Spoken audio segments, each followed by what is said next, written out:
Alors, Judith Tonamaka, bienvenue. Merci. Avant de commencer, nous allons déjà prélever avec vous le taux officiel, celui de la banque et même, en même temps, le taux au parallèle. Qu'est-ce que l'on doit retenir? La réactualisation du taux de change en République démocratique du Congo, notamment à l'officiel, a été possible dans la devise franc CFA et euro. Comme pour dire que 1 dollar se change à 2004 francs congolais, un franc CFA s'altère à 3,10 centimes et 1 euro se troque à 2037 francs congolais.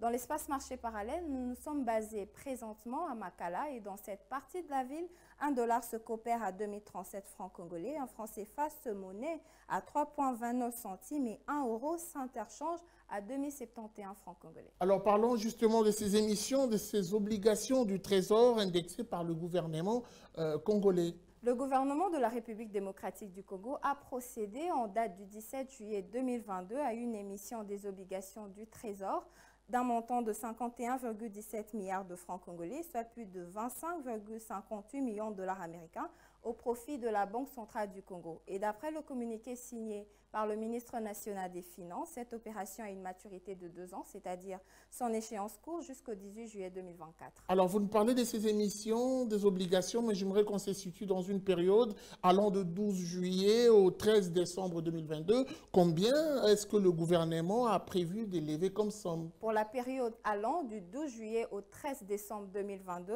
le gouvernement congolais vise à lever un montant équivalent à 207 milliards de francs congolais, soit 103,5 millions de dollars américains sur le marché financier local des obligations du Trésor indexées.